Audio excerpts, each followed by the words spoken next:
എല്ലാവരും സകല പേരും എല്ലാ രാഷ്ട്രീയക്കാരും വർഗീയതയുടെ പിന്നിൽ പോകുന്നല്ലോ എന്നുള്ളതാണ് വളരെ ഖേദകരമായ കാര്യം. പ്രധാനമന്ത്രി വന്ന് വികസിത തിരുവനന്തപുരത്തെക്കുറിച്ചും വികസിത കോർപ്പറേഷനെക്കുറിച്ചുമൊക്കെ പറയുന്ന വേദിയിലും വർഗീയത പറഞ്ഞു. ജമാഅത്ത് ഇസ്ലാമി, SDP അത്തരം കാര്യങ്ങൾ പറഞ്ഞു. ശബരിമലയിലുള്ള കാര്യങ്ങളും പറഞ്ഞു. ഇന്ന് KC വേണുഗോപാലിൻ്റെയും പ്രതിപക്ഷ നേതാവിൻ്റെയും രമേശ് ചെന്നിത്തലയുടെ പ്രസ്താവന കേരളം അറിയില്ല, ഇവിടെ വർഗീയതയൊന്നും പറഞ്ഞതുകൊണ്ട് ഓടില്ല എന്ന് പറയുന്ന വർഗീയത അപ്പോഴും വർഗീയത തന്നെയാണ്. പോസിറ്റീവായി പറഞ്ഞാലും നെഗറ്റീവായി പറഞ്ഞാലും ഇപ്പോൾ കഴിഞ്ഞ കുറേ ദിവസമായി ചാനലുകൾ നിറഞ്ഞു നിൽക്കുന്നത് വർഗീയത എന്ന് 3-4 അക്ഷരമാണ്. വർഗീയത 5 അക്ഷരമാണ്. അതിൽ ന്യൂനപക്ഷ വർഗീയതയുണ്ട്, ഭൂരിപക്ഷ വർഗീയതയുണ്ട്. എന്തായാലും രസമാണ് കേരളത്തിൻ്റെ അവസ്ഥ. നവോത്ഥാനം നടന്നു നമ്മൾ അവകാശപ്പെടുന്നു, പുരോഗമന സർക്കാരുകളുണ്ടെന്ന് പറയുന്നു, കമ്മ്യൂണിസ്റ്റ് പാർട്ടിക്ക് വലിയ അപ്പർ ഹാൻഡുണ്ട്, ഇടതുപക്ഷ പാർട്ടികളുണ്ട്, കോൺഗ്രസിൽ കുറച്ച് ഇടതുപക്ഷ മനസ്സുള്ളവരുണ്ട്. ഇതെല്ലാം നമ്മൾ പറയുമ്പോഴും ഇപ്പോഴെത്തി നിൽക്കുന്നത് NSS ആർക്ക് ഗുണം ചെയ്യും, SNDPയും NSSും തമ്മിൽ കാണുന്നതിൻ്റെ രാഷ്ട്രീയ നേട്ടം ആർക്ക് കിട്ടും. ഇതിനിടയിലാണ് കത്തോലിക്ക സഭയുടെ പ്രധാനപ്പെട്ട ഒരു യോഗത്തിലേക്ക് പിണറായി വിജയൻ പോകുന്നു.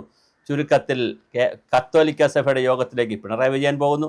അവിടെ പോയി കുറച്ച് BJP വിരുദ്ധവും കുറച്ച് മോദി വിരുദ്ധവും അല്ലെങ്കിൽ അവർ ക്രിസ്ത്യാനികളെ കൊന്നു കൊല വിളിക്കുന്നു എന്നുള്ള കുറച്ച് കാര്യങ്ങൾ പറഞ്ഞ് അവിടെ നിന്ന് വോട്ട് കിട്ടുമോ?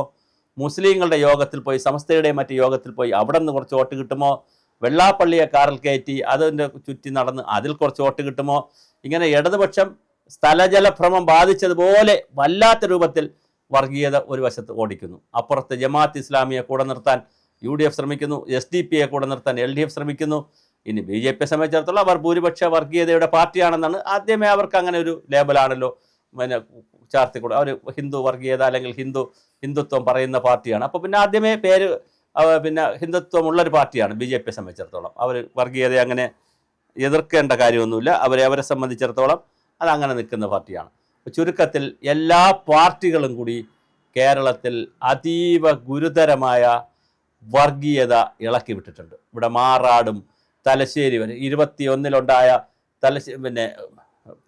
തലശ്ശേരി കലാപം വരെ, വളരെ പഴയ കലാപങ്ങൾ വരെ, മാപ്പിള ലഹള വരെ കുത്തിവിട്ടിട്ടുണ്ട്. ഇപ്പോൾ കുത്തിവെച്ചിട്ടുണ്ട്. ഒരു നൂറ്റാണ്ട് മുമ്പ് നടന്ന മാപ്പിള ലഹള വരെ ഇപ്പോൾ ചർച്ചയ്ക്ക് വയ്ക്കുന്ന അതീവ മ്ലേച്ഛമായ അശ്ലീലകരമായ ഒരു രാഷ്ട്രീയത്തിലൂടെയാണ് കേരള രംഗം കടന്നു പോകുന്നത്. അവിടെ വിലക്കയറ്റമില്ല, കുട്ടികളുടെ പ്രശ്നമില്ല, യുവാക്കളുടെ പ്രശ്നമില്ല, പരമ്പരാഗത വ്യവസായത്തിൻ്റെ പ്രശ്നമില്ല, കൃഷിയുടെ പ്രശ്നമില്ല, പരിസ്ഥിതിയുടെ വിഷയമില്ല, അവിടെ നമ്മുടെ മലനാടും ഇടനാടും തീരപ്രദേശം സംരക്ഷിക്കുന്ന വിഷയമില്ല, ഡിസാസ്റ്ററുകളൊന്നുമില്ല, ദുരന്തമില്ല, ഒന്നുമില്ല. ആകെപ്പാടെ ഉള്ളത് ഈ വർഗീയത മാത്രം. അത് പരമാവധി കുത്തിവെച്ച് ജാതി മതം വർഗീയത കുത്തിവെച്ച് ആർക്ക് നേട്ടമുണ്ടാക്കാൻ കഴിയുമെന്നാണ് എല്ലാ മുന്നണികളും ഓടുന്നത്. കൂടുതൽ വർഗീയത പറയുന്നവൻ ജയിക്കും എന്നുള്ള നിലയിലേക്കാണ് കേരളത്തിൽ കാര്യങ്ങൾ മറിയുന്നത്.